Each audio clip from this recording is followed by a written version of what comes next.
ಕಾಶ್ಮೀರದ ಉಗ್ರರ ದಾಳಿಗೆ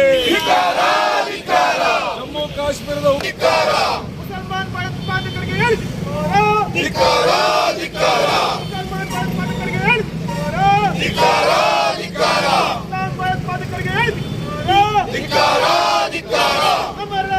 अमर रहे मंजुनाथ अमर रहे मंजुनाथ अमर रहे ಉಗ್ರಗಾಮಿಗಳಿಗೆ ಹೇಳಿ ಧಿಕ್ಕಾರ ಧಿಕ್ಕಾರ ಮುಸಲ್ಮಾನ್ ಭಯೋತ್ಪಾದಕರಿಗೆ ಹೇಳಿ ಧಿಕ್ಕಾರ ಧಿಕ್ಕಾರ ಮುಸಲ್ಮಾನ್ ಭಯೋತ್ಪಾದಕರಿಗೆ ಹೇಳಿ ಧಿಕ್ಕಾರ ಧಿಕ್ಕಾರ ಅಮರ್ ಹೇ ಉಗ್ರಗಾಮಿಗಳಿಗೆ ಹೇಳಿ ಧಿಕ್ಕಾರ ಧಿಕ್ಕಾರ ಮುಸಲ್ಮಾನ್ ಭಯೋತ್ಪಾದಕರಿಗೆ ಹೇಳಿ ಧಿಕ್ಕಾರ ಧಿಕ್ಕಾರ ಮುಸಲ್ಮಾನ್ ಭಯೋತ್ಪಾದಕರಿಗೆ ಹೇಳಿ ಧಿಕ್ಕಾರ ಧಿಕ್ಕಾರ ಅಮರ್ ಹೇ मंजुनाथ अमर रहे मंजुनाथ अमर रहे ಜಮ್ಮು ಕಾಶ್ಮೀರದ ಉಗ್ರರ ದಾಳಿಗೆ ಧಿಕ್ಕಾರ ಧಿಕ್ಕಾರ ಜಮ್ಮು ಕಾಶ್ಮೀರದ ಉಗ್ರರ ದಾಳಿಗೆ ಧಿಕ್ಕಾರ ಧಿಕ್ಕಾರ ಅಮಾಯಕರನ್ನು ಬಲಿಪಡಿಸಿದಲ್ಲಿ ಉಗ್ರರ ದಾಳಿಗೆ ಜಮ್ಮು ಕಾಶ್ಮೀರದ ಉಗ್ರರ ದಾಳಿಗೆ ಜಮ್ಮು ಕಾಶ್ಮೀರದ ಉಗ್ರರ ದಾಳಿಯನ್ನ ಖಂಡಿಸಿ ಇವತ್ತು ಚಿಕ್ಕಮಗಳೂರು ನಗರದಲ್ಲಿ ಅವರ ಆತ್ಮಕ್ಕೆ ಶಾಂತಿ ದೊರೆಯಲಿ ಮತ್ತು ಆ ನೋವಿನ ಕುಟುಂಬಕ್ಕೆ ದೇವರು ಶಕ್ತಿಯ ತುಂಬಲಿ ಪ್ರಾರ್ಥನೆ ಮಾಡಲು ನಾವೆಲ್ಲ ಇವತ್ತಿಲ್ಲಿ ಸೇರಿದ್ದೇವೆ.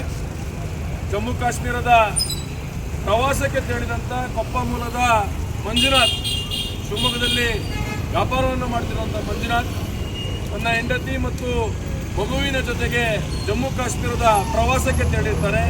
ಈ ಪ್ರವಾಸದ ಸಂದರ್ಭದಲ್ಲಿ ರಸ್ತೆಯಲ್ಲಿ ನಿಂತಿರುವಂಥ ಮಂಜುನಾಥ್ ಅವರ ಮೇಲೆ ಏಕಾಏಕಿ ಉಗ್ರರು ಬಂದು ದಾಳಿ ಮಾಡ್ತಾರೆ. ದಾಳಿ ಮಾಡುವಂಥ ಸಂದರ್ಭದಲ್ಲಿ ಮಂಜುನಾಥನಿಗೆ ಮೊದಲಿಗೆ ಅವರ ಹೆಸರನ್ನು ಕೇಳ್ತಾರೆ.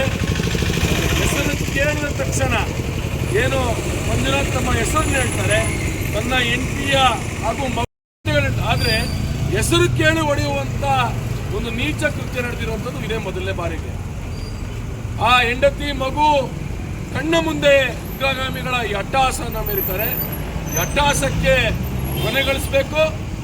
ಏನು ಭಾರತ ಸರ್ಕಾರವನ್ನ ಈ ಮೂಲಕ ನಾವು ಆಗ್ರಹವನ್ನ ಮಾಡ್ತೇವೆ.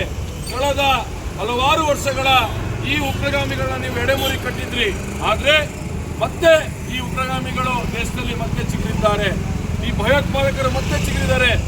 ಎಲ್ಲರನ್ನ ಮತ್ತೆ ಸತ್ಪಡೆಯುವಂತ ಕೆಲಸಕ್ಕೆ ತಾವು ಮುಂದಾಗಬೇಕು. ಮುಯಿಗೆ ಮುಯಿಯೊಂದಿಗೆ ರೀತಿಯಲ್ಲಿ ಈ ಉಗ್ರರು ಏನು 12 ಜನ ಮೇಲೆ ದಾಳಿಯನ್ನ ಮಾಡಿದ್ದಾರೆ, ಆ ದಾಳಿಗೆ ಪ್ರತ್ಯುತ್ತರವನ್ನ ಭಾರತ ಸರ್ಕಾರ ತಕ್ಷಣಕ್ಕೆ ನೀಡಬೇಕು.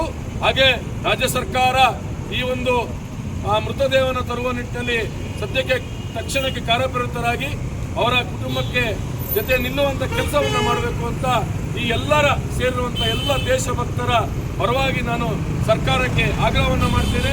ನಾವೆಲ್ಲರೂ ಅವರ ಕುಟುಂಬದ